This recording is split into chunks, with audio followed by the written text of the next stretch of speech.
حضرت اگر سارا زمانہ جانتا تھا تو حضرت عمر بھی تو جانتے تھے نا کہ حضور علیہ السلام نے فرمایا جس گلی سے میرا عمر گزرے شیطان وہ رستہ ہی بدل جاتا ہے۔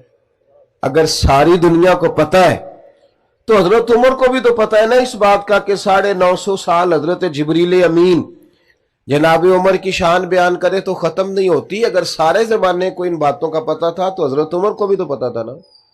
انہوں نے کیوں نہیں کھڑے ہو کے کہا جی الحمدللہ جی میں تو وہ ہوں جس کو حضور نے دنیا میں جنت کی بشارت دی ہے، جی میں تو وہ ہوں، حضور نے فرمایا میرے بعد نبی ہوتے تو عمر ہوتے۔ یہ بات انہوں نے کیوں نہیں کی؟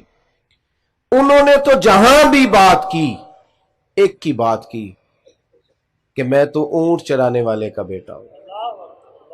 انہوں نے جہاں بھی تذکرہ کیا اپنی تعمیر کو روکا نہیں، اپنے کردار میں روز ایک حسن، روز ایک خوبصورتی، روز آگے بڑھنا، روز جدوجہد کرنا۔ روز مال غنیمت کا ایک اونٹ کہیں گم ہو گیا تو حضرت عمر ننگے پاؤں دوپہر میں تلاش کر رہے تھے۔ ہمارے ہاں بڑا صاف ستھرا پروگرام ہوتا ہے، بڑا صاف ستھرا۔ وہ چوکیدار سو گیا ہے، اور تو تنخواہ کس بات کی لیتا ہے بھائی؟ تو کیسے سو گیا؟ بھائی آپ خود یہ کام کر رہے ہیں، ملازم کیوں رکھا ہوا ہے جی؟ اس کو جگائیں بلائیں، تیری ڈیوٹی ہے تو نے کرنا تھا، میں کیوں کروں؟ بس ذہن ہے نا ہمارا، ہم کسی نہ کسی مقام پہ کچھ بن جاتے ہیں، کسی نہ کسی جگہ پہ ہمارا ذہن بن جاتا ہے کہ میں کچھ ہے ہوں، پھر ترقی نہیں ہوتی۔ کئی دفعہ دوسرا آدمی آگے نکل جاتا ہے اور میری طرح کے بہت سارے لوگ اپنی پگڑی اور اپنے شملے کے چکر میں ہی پیچھے رہ جاتے ہیں۔ اللہ اکبر۔ حضرت فاروق اعظم اونٹ گم ہو گیا، تلاش کر رہے ہیں۔ ایک صحابی نے کہا جناب غلام کو کہہ دیں آپ تو 24 لاکھ مربع میل کے حکمران ہیں، ہر بندے کو غلط فہمی نہیں ہو جاتی کہ میں فلانی چیز ہوں؟ یہاں تو لوگ آ کے بات سناتے ہیں تو محسوس ہوتا ہے کہ یہ مسئلہ پوچھنے نہیں آئے، یہ مسئلہ بتانے آئے ہیں، یہ تو سبق دینے آیا ہے۔ ان کو بھی خبر تھی نا کہ میں 24 لاکھ مربع میل کا حکمران ہوں۔ کہ جناب کسی ملازم سے کہیں، غلام سے کہیں۔ تو حضرت عمر بات سن کر رو پڑے، کہنے لگے میں بھی تو غلام ہی ہوں نا، میں بھلا کیا ہوں، میں بھی تو ایک غلام ہوں نا، میں بھی سے ثبوت نہ منگو میتھوں، اے پلا نظر کرم قد ہوئی، میں جانا یا دل بر جانے غیر نہ جانے کوئی۔ تو میں مسکین پرانا خادم کسے در ملی نہ ٹوئی، اے تے واصف یار نے نظر جو کیتی تے واصف ہی ہوئی۔ ورنہ میں جو ہوں مجھے اس کا پتہ ہے۔ بھائی اپنی تعمیر میں، اپنے کردار میں، اپنے معاملات میں روز ایک حسن، روز ایک خوبصورتی بھرنے کی کوشش کی جائے، اچھا سے اچھا عمل، بہتر سے بہتر عمل۔ 50 سال نوکری کی ہے دین کی خواجہ اجمیر نے۔ کتنے سال بولیے؟ 50 سال۔ اور اس نوکری کا نتیجہ لاکھوں لوگوں نے کلمہ پڑھا ہے، اور اس ڈیوٹی کا نتیجہ آپ نے جو اپنے پیچھے لوگ چھوڑے وہ خواجہ قطب الدین بختیار کاکی جیسے ہیں۔ اور 50 سال نماز پڑھی۔ میں نا اکثر اپنے دوستوں سے کہتا ہوں یہ حدیث نا خواجہ صاحب کو بھی آتی تھی اور امام اعظم کو بھی آتی تھی اور غوث پاک کو بھی آتی تھی۔ یہ جو حدیث ہے نا کہ عام آدمی ساری رات نماز پڑھے اور عالم عشاء کی نماز پڑھ کے سو جائے اور فجر تک سویا رہے تو پھر بھی درجہ عالم کا ہی زیادہ ہے۔ یہ حدیث امام اعظم کو بھی تو آتی تھی نا، تو وہ تو ساری رات ہی نفل پڑھتے رہتے تھے، حالانکہ ان سے بڑا عالم دوبارہ پیدا ان کے بعد آیا، ان کو بھی تو آتی تھی نا۔ پر میری طرح ایک آدمی جس کا دور دور تک واسطہ نہیں ہے اس حدیث کے تحت آنے میں، وہ بھی اپنے حق میں قائل ہو جاتا ہے کہ میرے حق میں آئی یہ بات، لہذا مجھے فٹافٹ اس پہ غور کر لینا چاہیے۔ کچھ نہ کچھ طے کر کے، کچھ نہ کچھ بن کے ہم بیٹھ جاتے ہیں۔ 50 سال نوکری کی حضرت اجمیری نے، اور ساری رات نفل پڑے، سارا دن تبلیغ کی۔ آخری وقت تھا، آخری ایام چل رہے تھے تو سارا دن روتے تھے۔ تو غلاموں نے کہا سونے لوگ تو غفلت میں وقت گزار دیتے ہیں، اور آپ کا یہ حال ہے کہ آپ نے 50 سال ڈیوٹی کی ہے، اتنے اعمال کیے تو روتے کیوں ہیں؟ فرمانے لگے یار تم ٹھیک کہتے ہو، عمل تو ہیں پر بارگاہیں بھی تو دیکھو نا کتنی بڑی ہیں،